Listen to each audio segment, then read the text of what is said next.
Olá, gente, boa noite. Eu me chamo Mayra Ferreira, sou diretora de extensão da LANEP. E agora nós teremos a aula do Dr. Francinaldo, mas antes eu gostaria de lembrar para vocês que a primeira palavra-chave é migrânia. O Dr. Francinaldo é médico e mestre em neurociências pela Universidade Federal do Pará, bem como é especialista em neurocirurgia funcional e epilepsia pela Unifesp, sendo que ele é pioneiro em neurocirurgia para tratamento da epilepsia no estado do Pará. E além disso, ele é CEO da Epilepsia 360. E agora o Dr. Francinaldo vai nos informar, nos ensinar o manejo das síndromes convulsivas no PS. Fique à vontade, doutor. Seja bem-vindo. Muito obrigada pela participação. Obrigado, Mayra, e ressaltando que eu sou o coordenador docente da neurocirurgia da LANEP, tá, pessoal?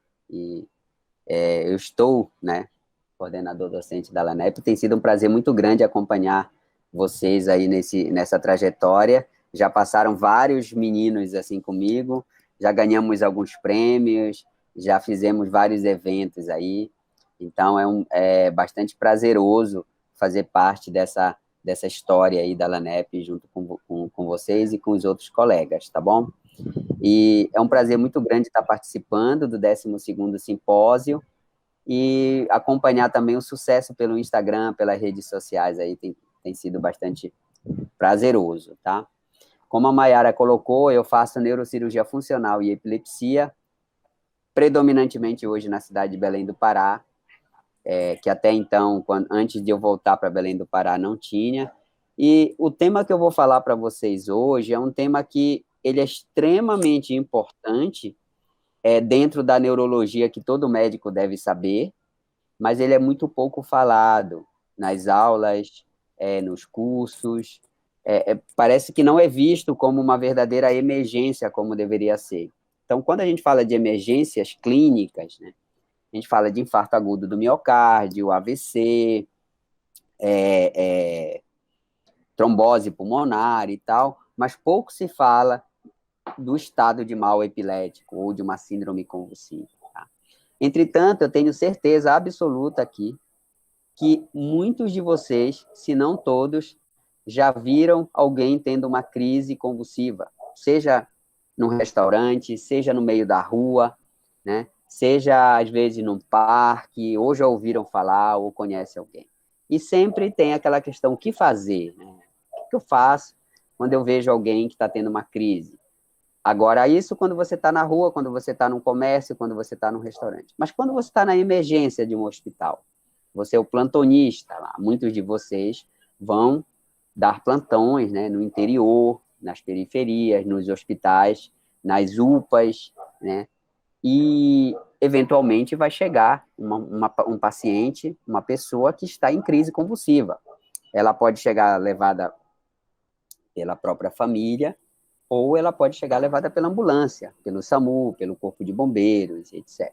Mas o fato é que vocês vão, se é que ainda não vivenciaram isso, mas vocês vão, em algum momento, vivenciar, ter que saber conduzir esse paciente, porque ele tem que ser visto, ele tem que ser cuidado, tal como alguém que está tendo um infarto agudo do miocárdio, tal como alguém que está tendo um acidente vascular encefálico, tal como alguém que está tendo um quadro de insuficiência respiratória aguda por trombose, né, pulmonar, enfim. É uma emergência clínica e vocês têm que saber conduzir. Então, o que eu vou falar aqui hoje para vocês é uma forma de você fazer isso. Por quê? Por que, Francinaldo, uma forma? Porque se vocês forem ler sobre protocolos, sobre algoritmos para estado de mal epilético, para síndromes convulsivas, vocês vão ver que tem vários protocolos diferentes, com medicamentos diferentes, com indicações diferentes, porque isso depende muito de cada serviço. O ideal era que cada serviço tivesse o seu. Tá? Então, eu procurei simplificar aqui uma forma de vocês agirem baseado no que a gente tem. Porque, por exemplo, muitos protocolos americanos, britânicos, alemães, eles se baseiam em medicamentos que nós não temos aqui no Brasil. Por exemplo, ácido valproico endovenoso, nós não temos no Brasil. Então, não adianta eu mostrar para vocês um protocolo onde se preconiza fazer ácido valproico endovenoso, levotiroxetan endovenoso, se nós não vamos ter isso aqui no Brasil.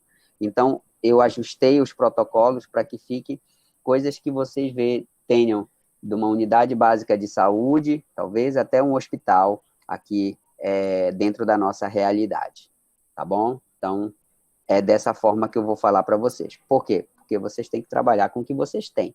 Não adianta eu ensinar uma coisa para vocês que vocês não vão conseguir botar em prática, tá bom? Então, deixa eu colocar aqui minha apresentação. Deixa eu ver onde é que ela está. Deixa eu botar aqui para vocês. Selecionar aqui.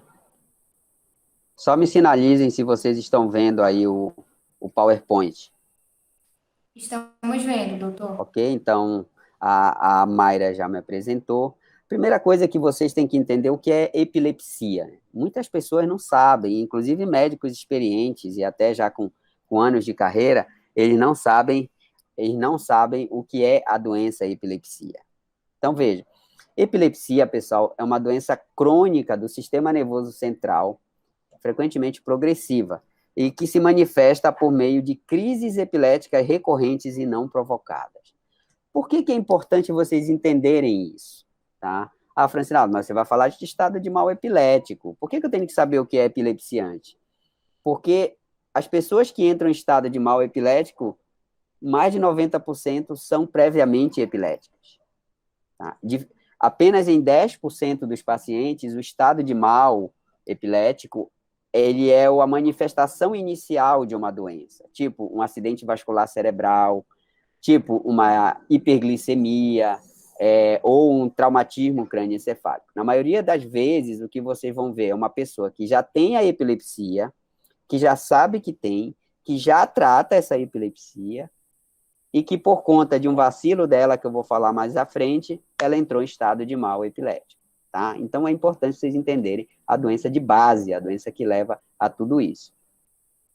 E, ao contrário do que muitos de vocês podem pensar, a epilepsia é extremamente frequente. Ela é a segunda doença neurológica mais comum. Ela só perde para a cefaleia, que a doutora Sara estava falando aí antes de mim, em termos de prevalência, né? Então, ela acomete cerca de 2% da população mundial, e ela é mais frequente nos extremos de idade, em crianças, por conta das complicações do parto, principalmente, e nos idosos, por conta dos tumores e dos acidentes vasculares encefálicos. Tá? Lembrem-se que apenas 0,5% das pessoas nascem com epilepsia, né? Geneticamente falando. As epilepsias, a grande maioria delas são adquiridas, e elas são adquiridas numa fase precoce da vida, aqui, ó, onde tem esse insulto inicial, essa agressão inicial, que a gente chama de evento precipitante inicial. Esse evento precipitante inicial pode ser uma febre, pode ser um trauma crânioencefálico na infância, pode ser uma intoxicação exógena, pode ser uma infecção, tipo uma meningite, uma encefalite, por exemplo, uma otite média, que podem startar o processo. E hoje mesmo, no ambulatório aqui de um hospital onde eu sou preceptor do programa de residência, eu atendi uma paciente de 24 anos, que a primeira crise dela começou quando ela tinha 1 ano e 6 meses. Ela caiu da rede, bateu a cabeça e teve uma crise. Aí ela ficou um tempo sem sentir nada, e depois dos 17 anos ela começou a ter as crises. Então, ela está seguindo exatamente esse gráfico aqui, pessoal. Ela teve um evento precipitante inicial, que foi a queda. Essa queda machucou a cabeça dela. Ela teve uma série de alterações, como processo inflamatório, alterações genéticas, alterações nas arborizações dendríticas, alterações nos receptores de membrana, alterações nas células da glia, alterações nos vasos sanguíneos cerebrais, no tecido, no interstício, uma série de alterações que, ao longo do tempo, foram culminando com as crises epiléticas não provocadas que ela hoje manifesta e foi procurar atendimento, certo? Então, essa fase inicial, onde estão ocorrendo essas alterações, nós chamamos de epileptogênese. O que é a epileptogênese, então, né? A epileptogênese, ela é o conjunto de alterações que fazem com que um tecido cerebral normal passe a gerar crises convulsivas. E o que a gente sabe hoje disso. A gente sabe que existe alterações nos axônios, neurodegeneração, canalopatias, gênese de novos neurônios, células inflamatórias, infiltração de células inflamatórias, gliose, quebra da barreira hematoencefálica, alterações na matriz extracelular, alterações genéticas e epigenéticas naquela região, né, naquele tecido, que culmina com a epilepsia. Tá? Agora, a gente sabe também que a epilepsia é uma doença muito mais difusa.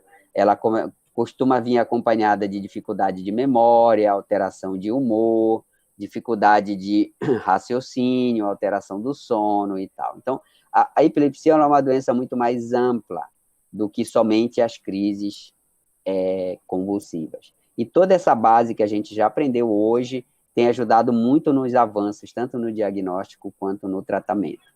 E o que vem ser a crise epilética, então? A crise, ela é um momento de hiperatividade momentânea, né, ou transitória, de uma determinada região do cérebro, e que ela pode se manifestar desde apenas alterações no eletroencefalograma, ou seja, a pessoa está normal, né, neurologicamente falando, ela está falando, ela está enxergando, ela tá fazendo tudo que ela fazia normalmente, mas se fizer um eletroencefalograma dela, vai ver que ela tem ondas agudas, ou ponta-ondas, ou alterações relacionadas à epilepsia, né? Isso já é uma manifestação da epilepsia. Por quê? Porque para que essa descarga gere sintomas, ela... Da LANEP. E agora nós teremos a aula do Dr. Francinaldo, mas antes eu gostaria de lembrar para vocês que a primeira palavra-chave é migrânia. O Dr. Francinaldo é médico e mestre em neurociências pela Universidade Federal do Pará, bem como é especialista em neurocirurgia funcional e epilepsia pela Unifesp, sendo que ele é pioneiro em neurocirurgia para tratamento da epilepsia no estado do Pará. E, além disso, ele é CEO da Epilepsia 360. E agora o Dr. Francinaldo vai nos informar, nos ensinar o manejo das síndromes convulsivas no PS. Fique à vontade, doutor. Seja bem-vindo. Muito obrigada pela participação.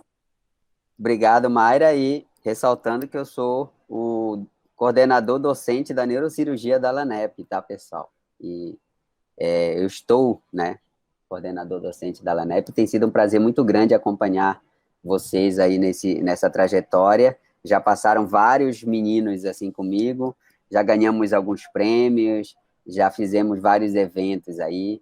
Então, é bastante prazeroso fazer parte dessa história aí da LANEP junto com vocês e com os outros colegas, tá bom?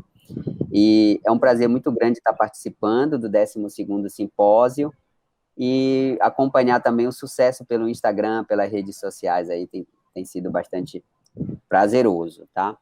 Como a Mayara colocou, eu faço neurocirurgia funcional e epilepsia, predominantemente hoje na cidade de Belém do Pará, que até então, antes de eu voltar para Belém do Pará, não tinha.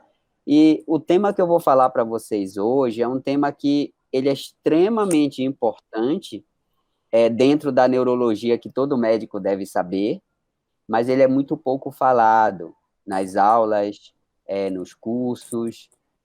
Parece que não é visto como uma verdadeira emergência, como deveria ser. Então, quando a gente fala de emergências clínicas, né, a gente fala de infarto agudo do miocárdio, AVC, trombose pulmonar e tal, mas pouco se fala do estado de mal epilético ou de uma síndrome convulsiva. Tá? Entretanto, eu tenho certeza absoluta aqui que muitos de vocês, se não todos, já viram alguém tendo uma crise convulsiva, seja num restaurante, seja no meio da rua, né? Seja, às vezes, num parque, ou já ouviram falar, ou conhecem alguém. E sempre tem aquela questão, o que fazer? Né? O que eu faço quando eu vejo alguém que está tendo uma crise? Agora, isso quando você está na rua, quando você está num comércio, quando você está num restaurante. Mas quando você está na emergência de um hospital, você é o plantonista lá, muitos de vocês vão dar plantões, né, no interior, nas periferias, nos hospitais, nas UPAs, né, e eventualmente vai chegar um paciente, uma pessoa que está em crise convulsiva. ela pode chegar levada pela própria família, ou ela pode chegar levada pela ambulância, pelo SAMU, pelo Corpo de Bombeiros, etc. Mas o fato é que vocês vão, se é que ainda não vivenciaram isso, mas vocês vão, em algum momento, vivenciar, ter que saber conduzir esse paciente, porque ele tem que ser visto, ele tem que ser cuidado, tal como alguém que está tendo um infarto agudo do miocárdio, tal como alguém que está tendo um acidente vascular encefálico, tal como alguém que está tendo um quadro de insuficiência respiratória aguda por trombose, né, pulmonar, enfim. É uma emergência clínica e vocês têm que saber conduzir. Então, o que eu vou falar aqui hoje para vocês é uma forma de você fazer isso. Por quê? Por que, Francinaldo, uma forma? Porque se vocês forem ler sobre protocolos, sobre algoritmos para estado de mal epilético, para síndromes convulsivas, vocês vão ver que tem vários protocolos diferentes, com medicamentos diferentes, com indicações diferentes, porque isso depende muito de cada serviço. O ideal era que cada serviço tivesse o seu. Tá? Então, eu procurei simplificar aqui uma forma de vocês agirem baseado no que a gente tem. Porque, por exemplo, muitos protocolos americanos, britânicos, alemães, eles se baseiam em medicamentos que nós não temos aqui no Brasil. Por exemplo, ácido valproico endovenoso, nós não temos no Brasil. Então, não adianta eu mostrar para vocês um protocolo onde se preconiza fazer ácido valproico endovenoso, levotiracetam endovenoso, se nós não vamos ter isso aqui no Brasil. Então, eu ajustei os protocolos para que fiquem coisas que vocês tenham de uma unidade básica de saúde, talvez até um hospital aqui dentro da nossa realidade, tá bom? Então, é dessa forma que eu vou falar para vocês. Por quê? Porque vocês têm que trabalhar com o que vocês têm. Não adianta eu ensinar uma coisa para vocês que vocês não vão conseguir botar em prática, tá bom? Então, deixa eu colocar aqui minha apresentação. Deixa eu ver onde é que ela está. Deixa eu botar aqui para vocês. Selecionar aqui. Só me sinalizem se vocês estão vendo aí o PowerPoint. Estamos vendo, doutor. Ok? Então, a Mayra já me apresentou. Primeira coisa que vocês têm que entender o que é epilepsia. Muitas pessoas não sabem, inclusive médicos experientes e até já com anos de carreira, eles não sabem o que é a doença epilepsia.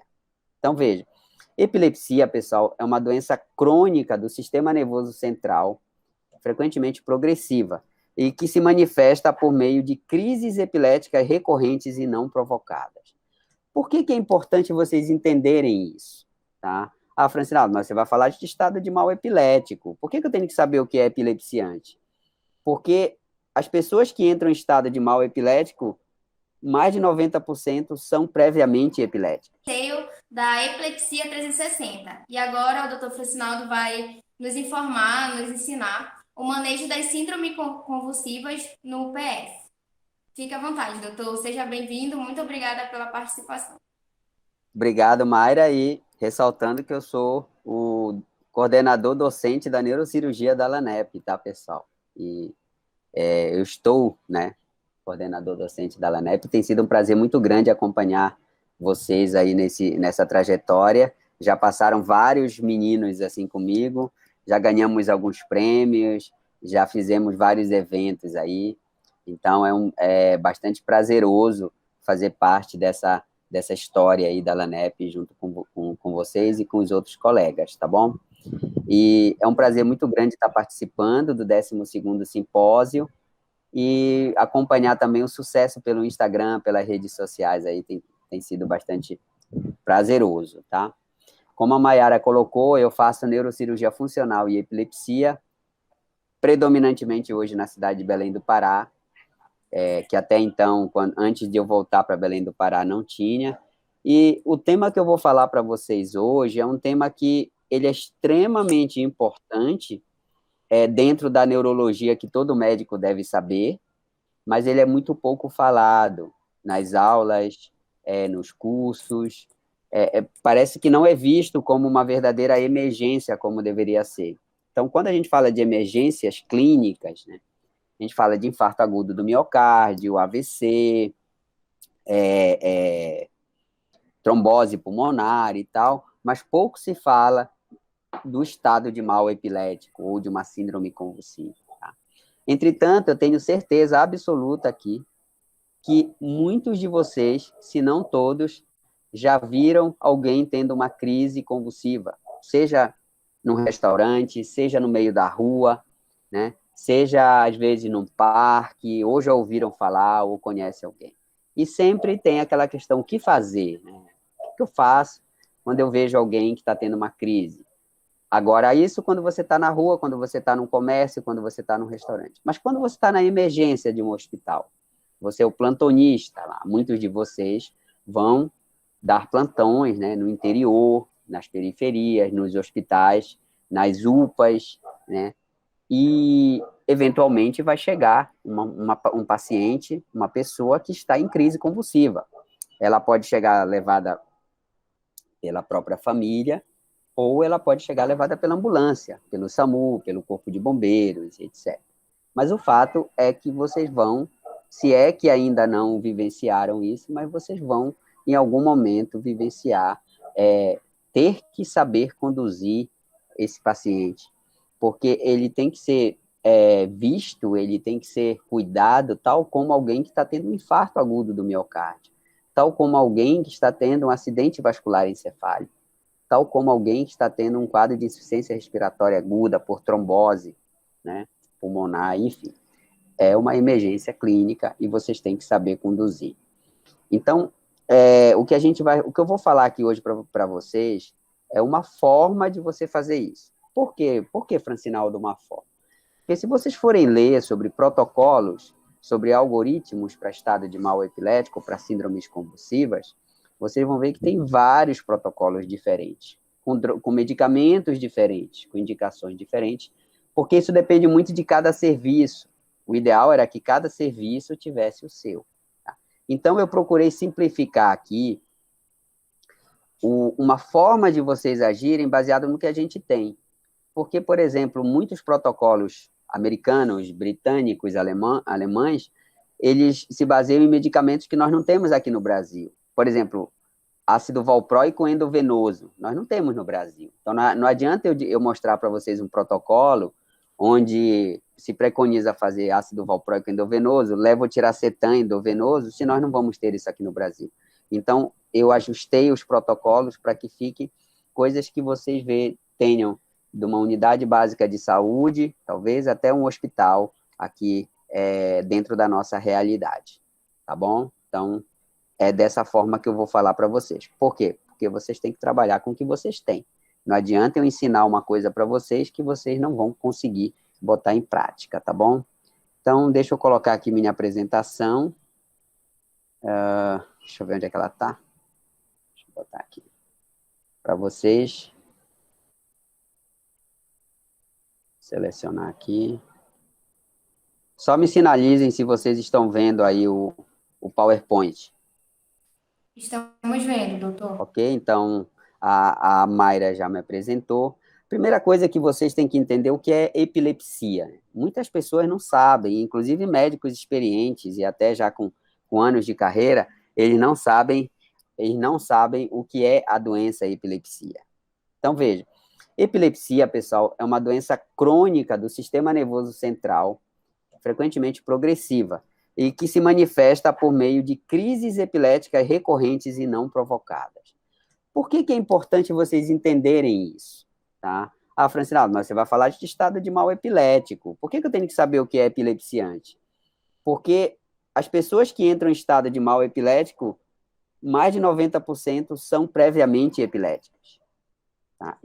Apenas em 10% dos pacientes, o estado de mal epilético ele é a manifestação inicial de uma doença, tipo um acidente vascular cerebral, tipo uma hiperglicemia, ou um traumatismo crânioencefálico. Na maioria das vezes, o que vocês vão ver é uma pessoa que já tem a epilepsia, que já sabe que tem, que já trata essa epilepsia, e que por conta de um vacilo dela, que eu vou falar mais à frente, ela entrou em estado de mal epilético.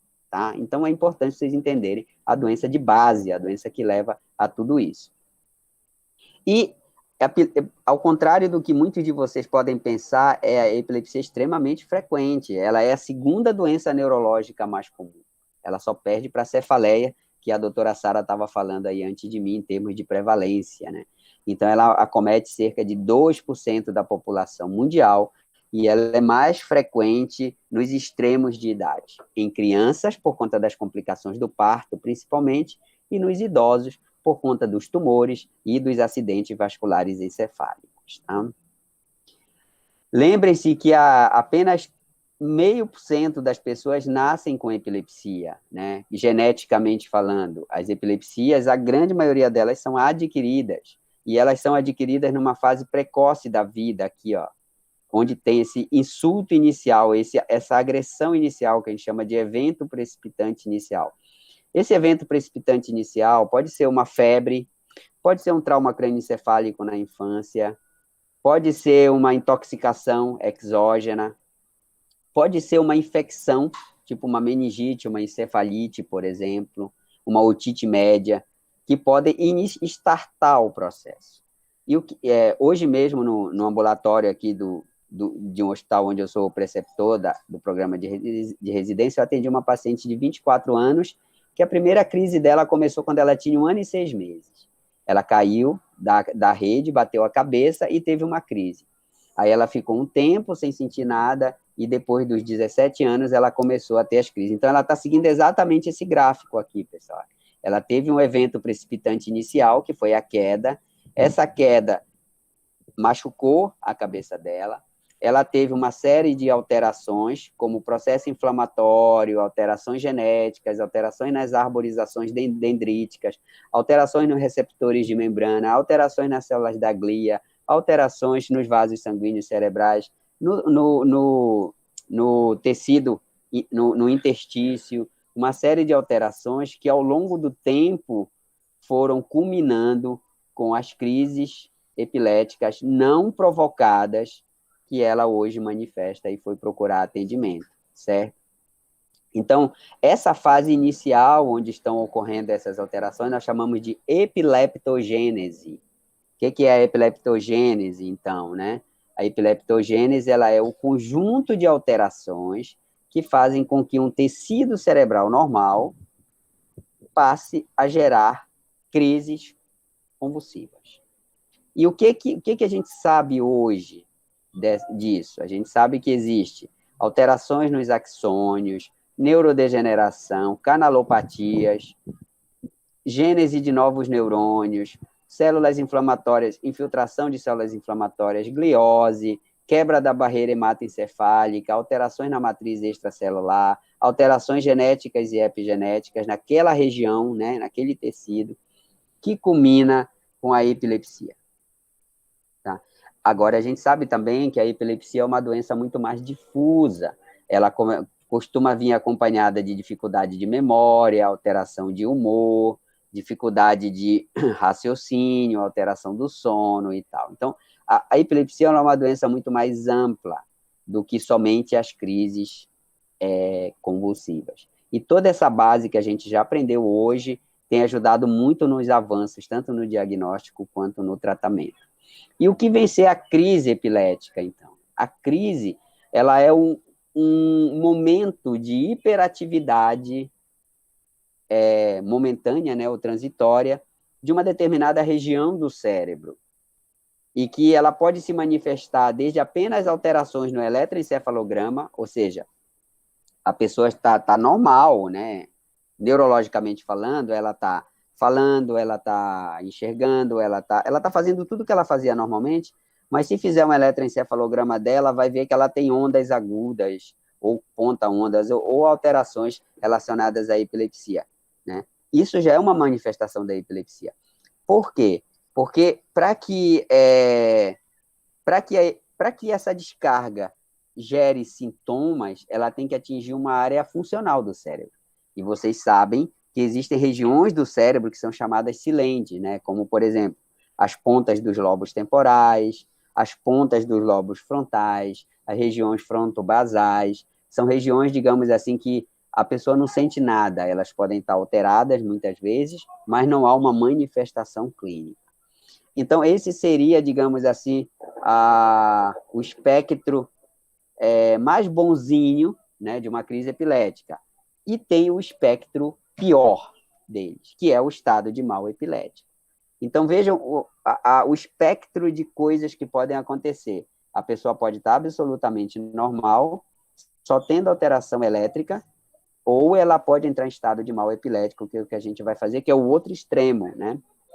O extremo mal, o extremo perigoso aí do problema, tá bom? Então, ela pode se manifestar de várias formas. Aí, entre esses dois extremos, tem várias crises. Tem crises espaciais simples, crises espaciais complexas, crises espaciais simples, crises tônico-clônicas generalizadas e etc. Tem todo um espectro de manifestações entre a forma mais leve e a forma mais grave. Aqui nós vamos falar do estado de mal epilético, que é o que leva a pessoa para uma emergência, por exemplo, que põe em risco a vida dela. Então, durante uma crise convulsiva, ocorre uma hiperatividade elétrica de uma determinada região do cérebro, e essa descarga tende a se propagar tanto para o mesmo hemisfério quanto para os outros hemisférios, causar alterações bilaterais, né? Generalização da crise. Isso é muito visível no exame de eletroencefalograma, quando a gente consegue fazer de uma pessoa enquanto ela está tendo crise. Você consegue ver essa atividade elétrica sendo gerada e propagada para ambos os hemisférios cerebrais. Bom, na literatura tem várias definições do que é estado de mal epilético. Existem algumas definições técnicas, outras definições operacionais. Tem definições que dizem que o estado de mal epilético é uma crise que dura pelo menos 60 minutos. Ora, pois, se eu for esperar 60 minutos para caracterizar que uma pessoa tem estado de mal epilético, ela já morreu até lá, né? Aí tem outras definições que dizem que é crise que dura até 30 minutos. Mesma coisa, 30 minutos pode representar a diferença entre a vida e a morte de uma pessoa que não está conseguindo respirar, que não está conseguindo, que está com uma hipertensa, taquicárdica, que está fazendo rabdomiólise e etc., né? Então, qual é a definição que a gente usa que eu quero que vocês gravem, pessoal? Toda crise que dura 5 minutos ou mais. Repito, 5 minutos ou mais. Grande parte das crises convulsivas dura entre 1 e 3 minutos. Então, se você esperou 3 minutos e a crise não passou, né? Que a história natural dela como ela é transitória, então ela começa e vai embora.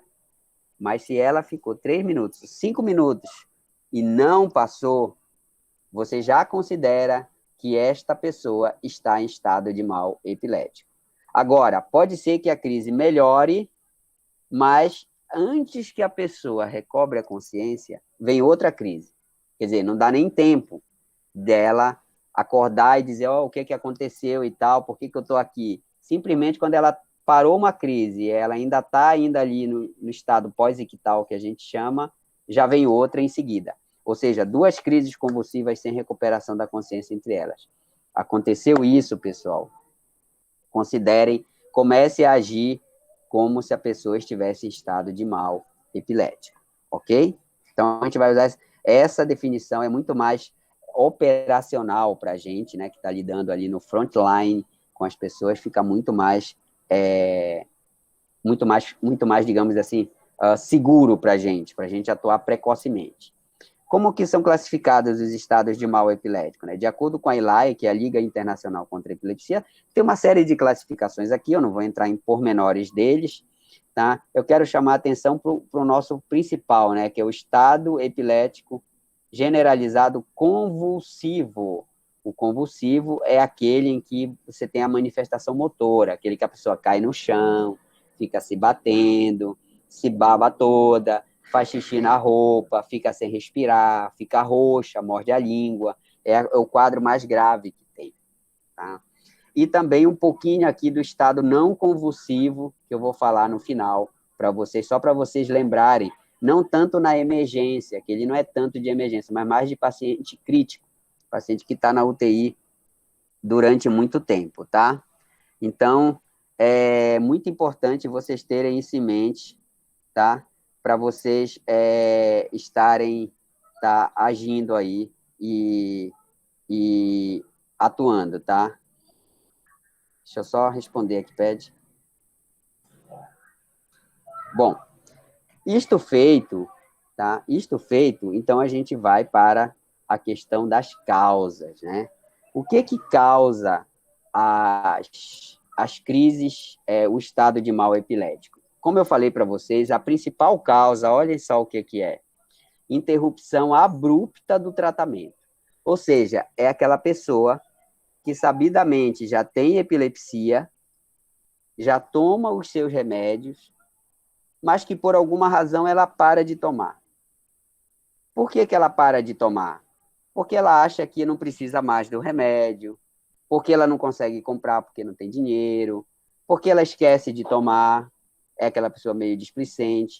Algumas pessoas param de tomar porque querem beber. Então, como a gente diz para elas que elas não podem beber porque elas estão tomando medicamento, então elas preferem parar de tomar o remédio para poderem beber. Então, são todas essas situações que vocês vão, digamos assim, evidenciar.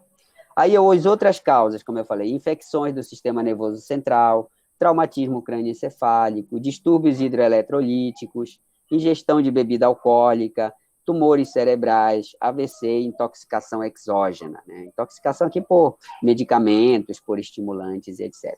Mas o que eu quero que fique na cabeça de vocês, a causa mais comum de estado de mal epilético é a interrupção abrupta do tratamento medicamentoso. Ou seja, vocês já vão entender que nós temos que atuar fortemente para que as pessoas não interrompam o tratamento sem orientação médica, porque pode precipitar um estado de mal epilético que é ameaçador da vida. Como que a gente, então, vai lidar com essa pessoa que está em estado de mal? Vamos colocar 3 situações aqui. Primeira situação, você está na rua, andando, e aí vislumbra uma pessoa que está tendo uma crise. Então, o que é que você pode fazer no local? Seja numa rua, seja num restaurante, seja num bar, onde for, não fora do ambiente hospitalar. No transporte, quer dizer, quando essa pessoa está sendo levada para um hospital, por que eu falo isso? Porque muitos de vocês podem trabalhar numa ambulância, no resgate, por exemplo. E vocês têm que saber, quando estiverem transportando essa pessoa do local para o hospital, o que vocês podem fazer.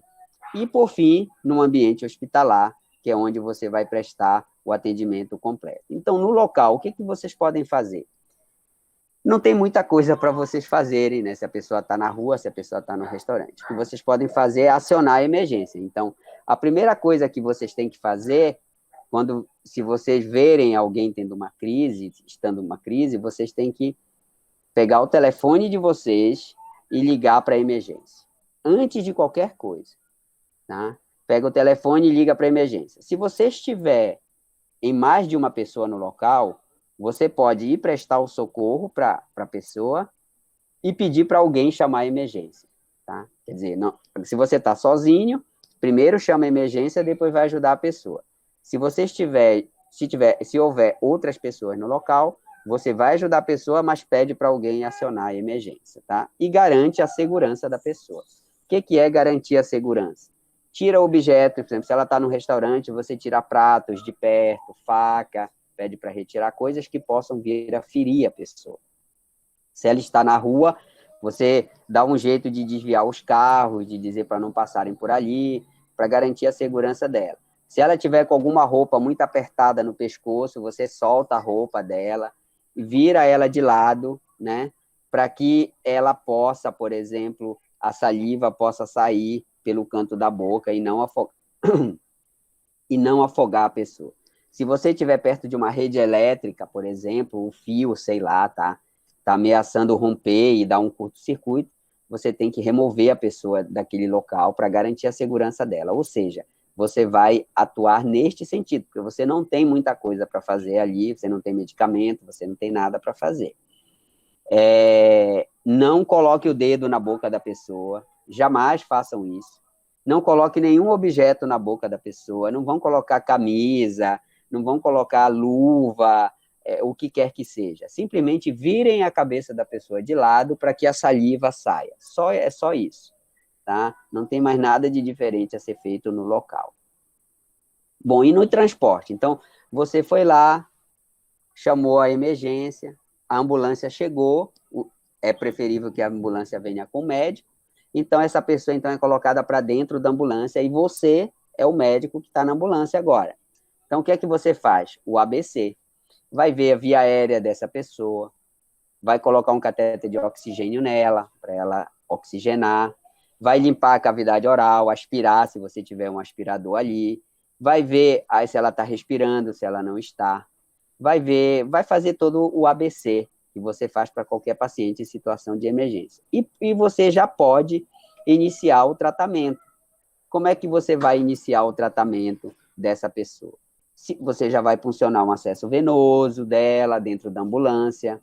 Não é assim, veja, pessoal, eu já trabalhei muito em ambulância, na época que eu era ainda recém-formado.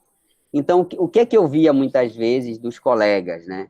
Eles colocavam o paciente na ambulância e ficavam mais preocupados em transportar a pessoa para o hospital.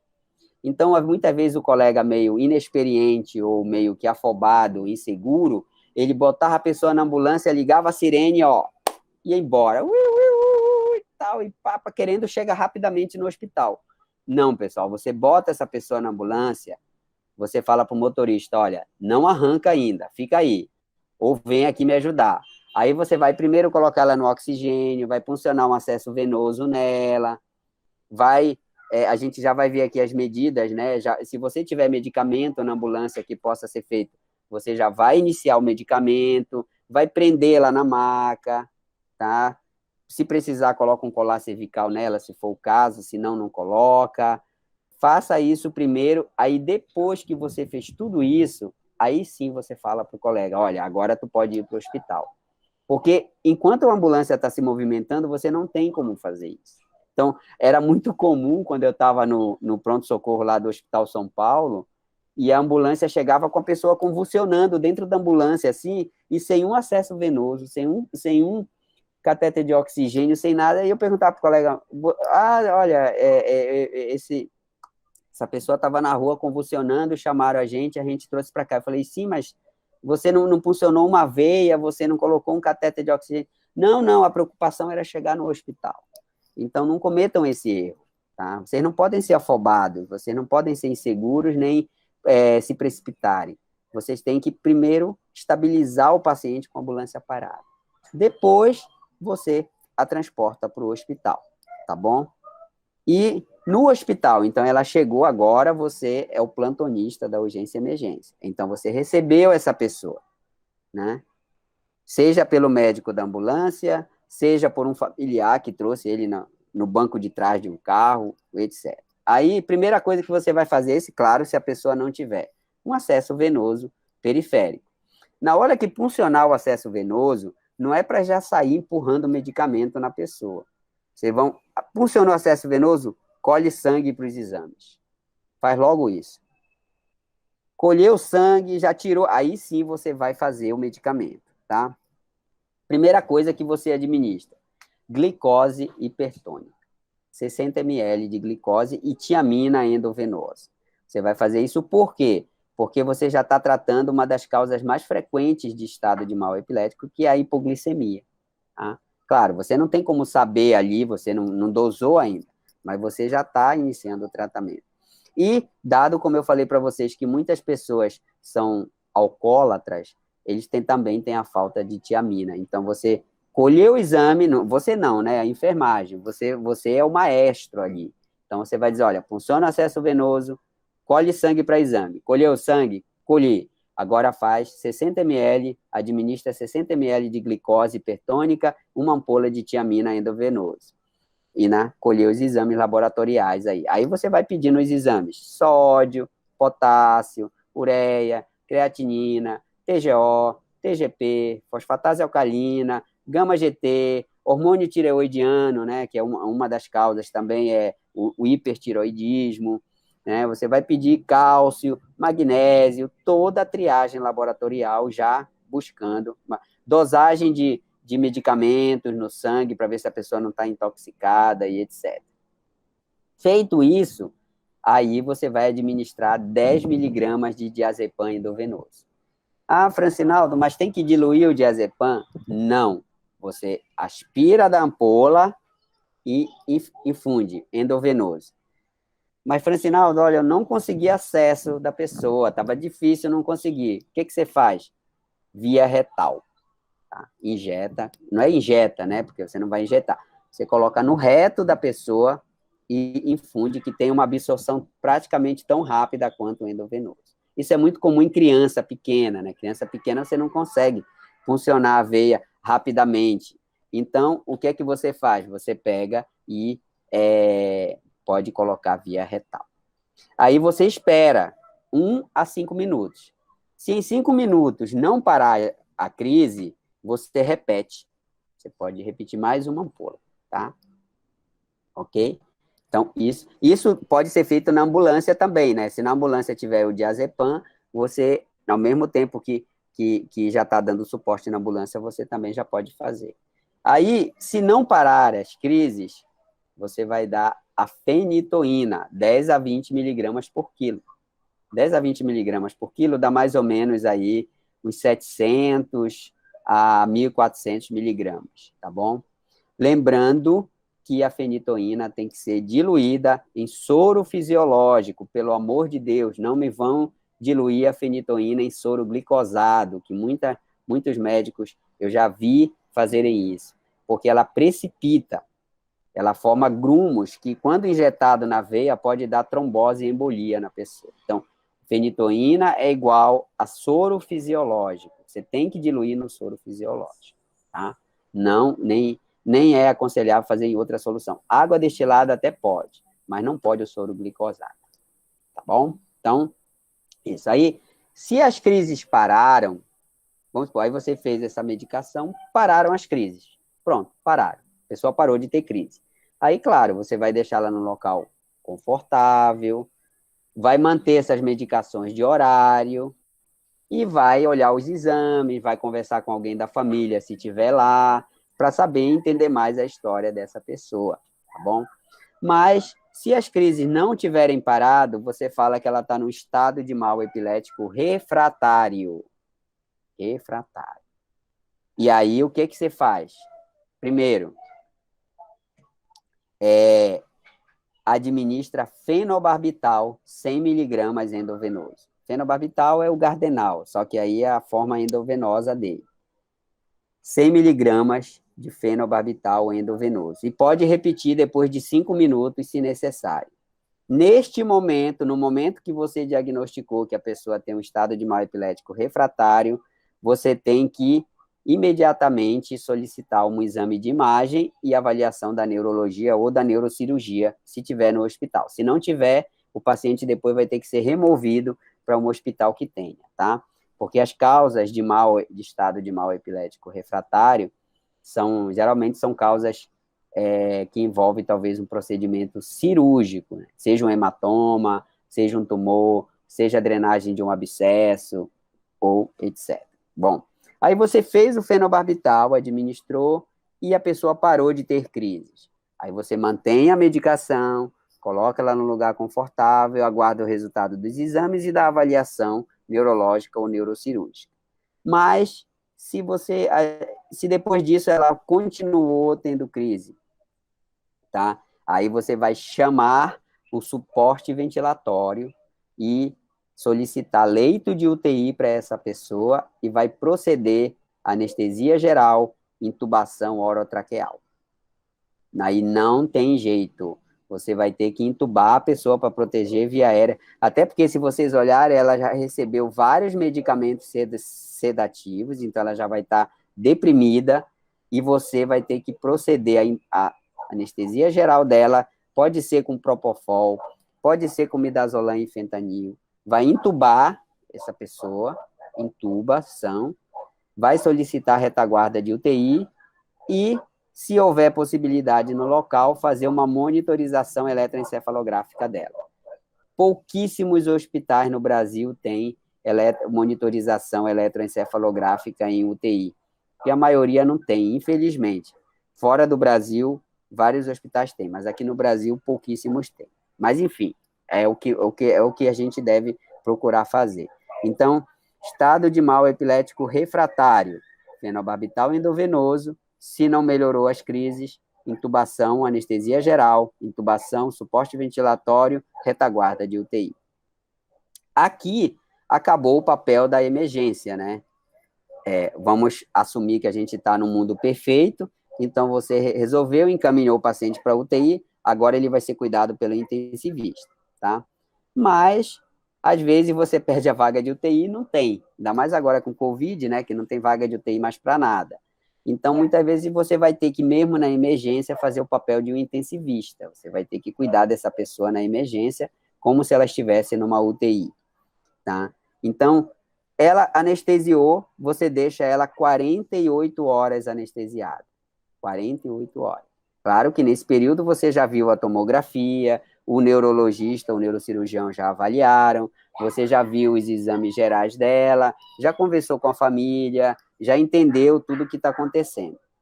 E, claro, se você detectou alguma alteração aí, você já vai tratar.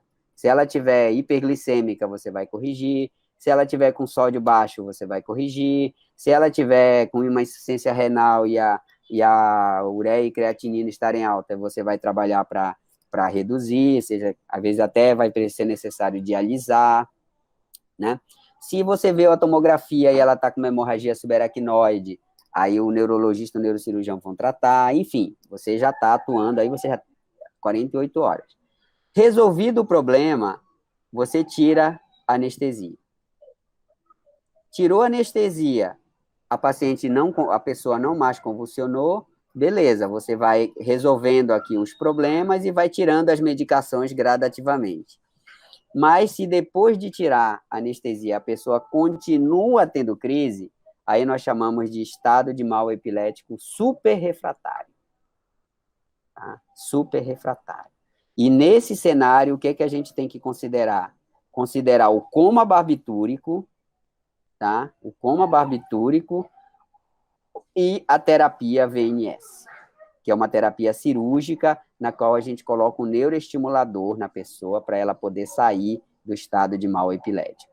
Eu já tive a experiência de fazer isso em 2 pacientes que estavam há mais de 30 dias na UTI e não conseguiam parar as convulsões. Então, só depois da cirurgia é que a gente conseguiu tirá-los da UTI e conseguiu melhorar a situação deles, tá?